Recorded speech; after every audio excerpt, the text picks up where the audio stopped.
Welcome to a CBS Sunday morning news edition of Monday Movie Pickup.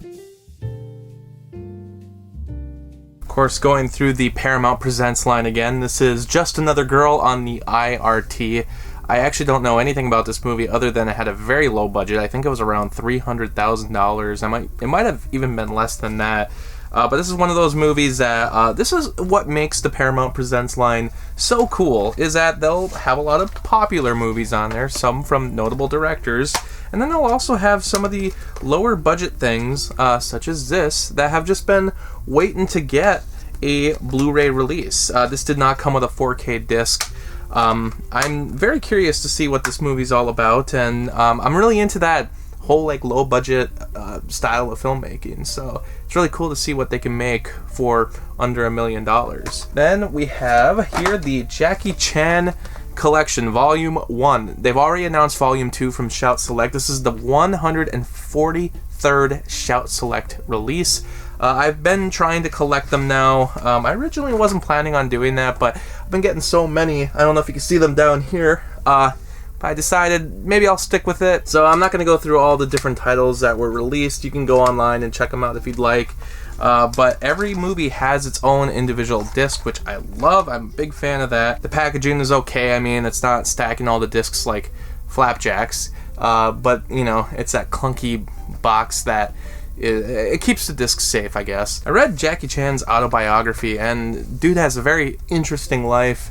And talked about some of these earlier movies that, you know, I just haven't gotten a chance to see. I've seen Police Story, some of his later movies that were released more widely in America, but this one has a lot more of the earlier stuff before he became an American name, before people in America knew his name.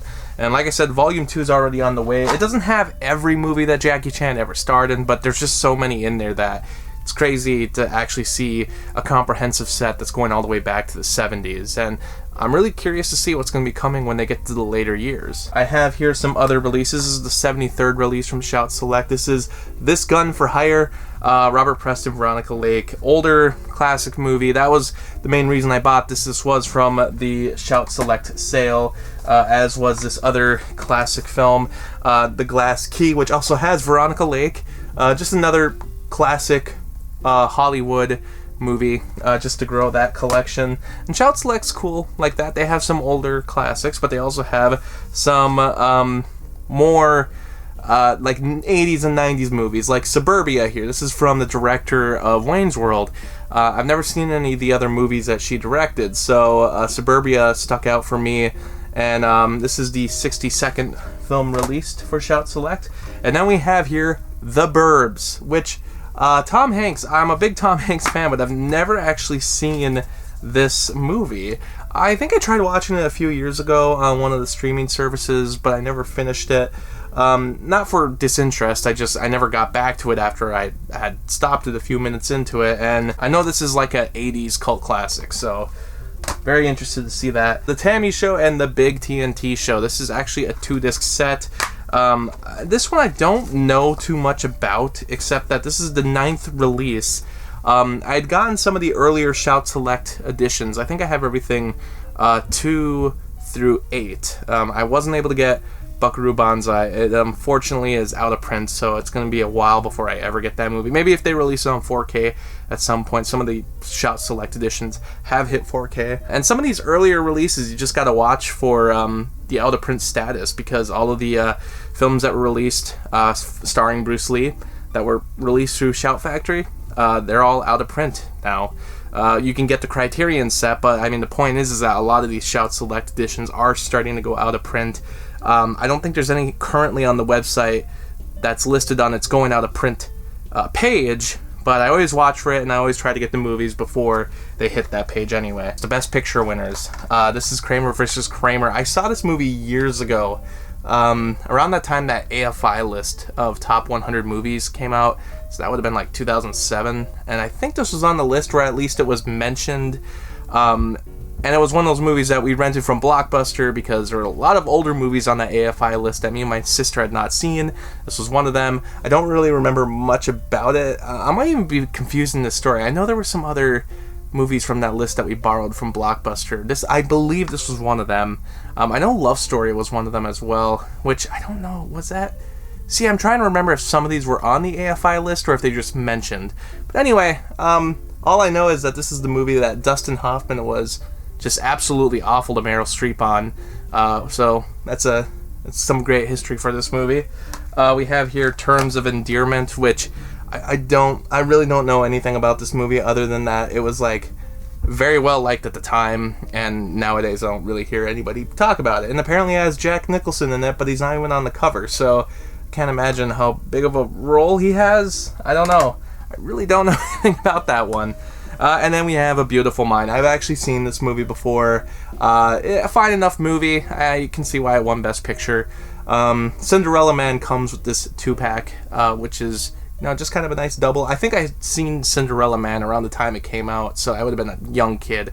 Don't remember much about it. And now own every movie that's been released on Blu-ray that has won Best Picture. I have some of the DVDs for the movies that have yet to be released on Blu-ray. A lot of them are from Warner Brothers, and for some reason, for their 100th anniversary, they're not announcing Blu-ray releases for all of their other Best Picture winners that have only a DVD. Some of them are more obscure. The Broadway Melody, The Great Ziegfeld, but even one of them is Around the World in 80 Days. And, they're all movies that Warner Brothers has the rights to release. And you would think they would do Blu-ray releases of them, especially in that, big box set they're doing of, Oscar winners right now. They're, doing a big old box set that includes everything that's ever, won a Best Picture or won some kind of Academy Award for its 100th anniversary. But they're not including those movies that have yet to be released on Blu-ray. They're doing some of the older, more obscure Best Picture winners like The Grand Hotel that have already been released on Blu-ray. They're including those in the box set, but not those other ones that have only been released on DVD. It doesn't seem like they're doing anything to get those movies a DVD release. And if you look up anything about those movies, especially Around the World in 80 Days, some of them have issues as to why they can't be released on Blu-ray quite yet. I think Around the World in 80 Days especially needs a full restoration that has never been done. I tried to read about it. It was quite confusing, even for me. But yeah, basically there hasn't been a proper restoration of that movie, and I wouldn't be sure of when that'll ever happen. But it's too bad it's not happening for the 100th anniversary of Warner Brothers. Some of the other movies, like Coda, is the only one that hasn't been released in America. I don't know if that's going to be released on Blu-ray anytime soon. Apple TV Plus owns the rights to that, so they're exclusively, it's on their streaming service, but maybe in the future it will hit Blu-ray. They're starting to do some theatrical releases, so maybe they'll think about doing some home video stuff as well, especially as streaming services are starting to lose money. I know Apple has a lot of other money from other things they do, but hey, a lot of streaming services, not that they're 100% going in the physical media, but even Disney's like, hey, physical media wasn't a bad idea. Maybe we should make a deal with Mill Creek, because streaming maybe just isn't 100% the current future at the moment. And yeah, anyway, I'm going all off about that. The point is that I already owned Everything Everywhere All at Once on Blu-ray. It won Best Picture, so I just added it to my collection, and now I have them all, except for Coda, unless I get that Italy release. But thanks for watching this episode, and I'll see you next time. Thanks for watching the video, and special shout out to Lauren, Anthony, FrogDaisy, Anna, Kirsten, Spencer, Lucas, Ryan, and Robert for the support on Patreon. By joining my Patreon, you can get exclusive videos and blogs, and for only $7, you can request your own movie review. I hope you stick around, Cinephile, and have a happy, productive day.